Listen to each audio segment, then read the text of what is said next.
আমরা আজকে এর মধ্যে টমেটো গাছ পুঁতবো, সেই জন্য তার আগে টবটাকে আমরা সাজিয়ে নিচ্ছি।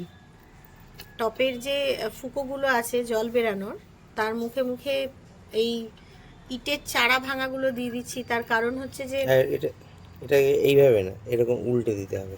হ্যাঁ, যাতে জলটা বেরিয়ে যায়, মাটিগুলো যাতে আর না বেরায়।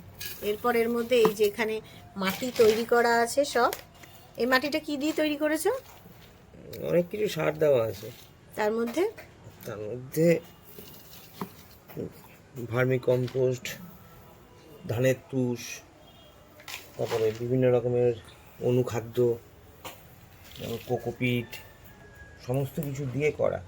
একবার এই যে অনেকটা মাটি এখানে তৈরি করে রেখেছে টব ভরানোর জন্য, তো এইভাবে চেপে চেপে মাটিগুলোকে দিতে হবে। এটা হচ্ছে টাটার ধুরবি গোল্ড, এটা গাছের একটা অনুখাদ্য। এটা মাটির মধ্যে এরকম ছড়িয়ে দেবো। কিছুটা মাটি দেওয়ার পরে এইগুলোকে ছড়িয়ে দিয়েছে, এর উপর দিয়ে আবার মাটি পড়বে, আবার তাই তো? মাটি পড়বে।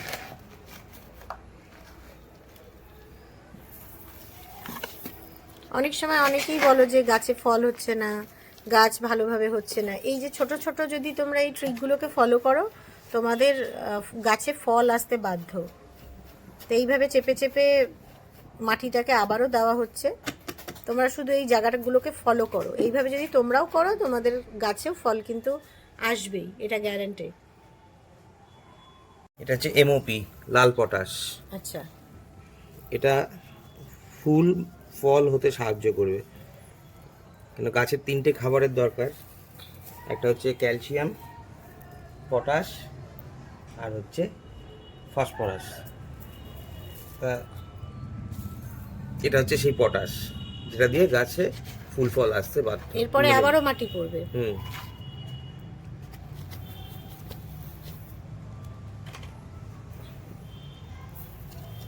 এরকম একটা ছোটো টবের মধ্যে একটা বীজ আমি পুঁতে রেখেছিলাম, সেই বীজটা বড় হয়ে এখন এই গাছে হয়েছে। এবার এটাকে আমরা এখানে প্রতিস্থাপন করব। এবার আমাদেরকে এইরকমভাবে ধরে, মাটিটা একটু জল দেওয়া আছে, একটু ছাড়াতে অসুবিধা হবে, এগুলো শুকিয়ে রেখে তারপরে তুললে ভালো হয়। এভাবে বসাবো না, একটু এরকম শুয়ে বসাবো,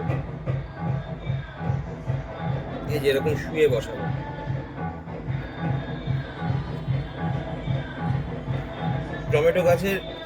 টমেটো গাছ পোতার সময় একটু গাছকে যদি এরকম সোজা না রেখে একটু এরকম শুয়ে দেওয়া হয় ভালো হয়, কারণ এই সব জায়গা দিয়ে টমেটো গাছে শিকড়ও বেরোবে, আর এই শিকড়গুলো যখনই মাটিতে ধরবে তখন গাছটা আরও শক্ত দবজ হবে। এই যে ঠিক এরকমভাবে এবার এই ঢেকে দেবো। এবার এতটার মতন গাছটাকে মাটির মধ্যে পুঁতে দেবো, পুঁতে দিয়ে একটা কাঠি দিয়ে আমরা সাহারা দেবো গাছে। এইগুলো দিয়ে কি কাজটা অনেক সহজ হয়ে যায়, দড়ি হলে আবার বাঁধো এই করো। তা এরকমভাবে গাছটাকে নিয়ে, আমাদের কাছে টাই আছে তাই বাঁধছি, যদি টাই না থাকে তোমাদের কাছে তোমরা দড়ি বাঁধতে পারো, কোনো অসুবিধা নেই। এই একটু ঢিল করে দিতে হবে যাতে গাছটা বড় হওয়ার জন্য কাণ্ডের জানি কোনো ক্ষতি না হয়।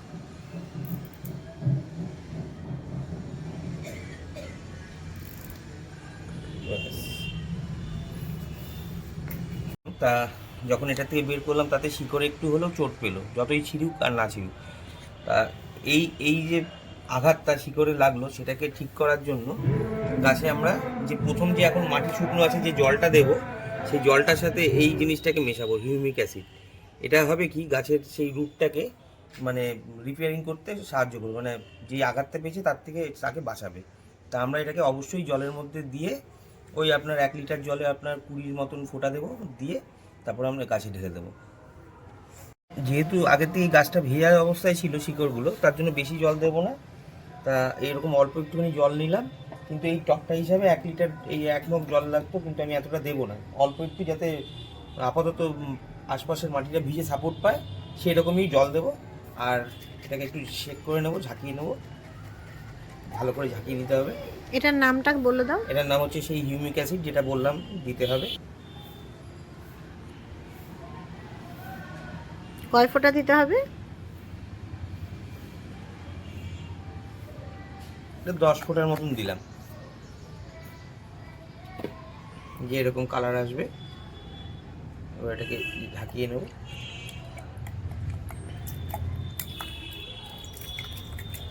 যে এরকম একটা চায়ের লিকারের মতন রংটা হলো, এই যে দিয়ে দিলাম। ঠিক আছে, এই যে লঙ্কা গাছগুলো আছে, লঙ্কা গাছগুলোতে একটু একটু করে দিয়ে দেবো।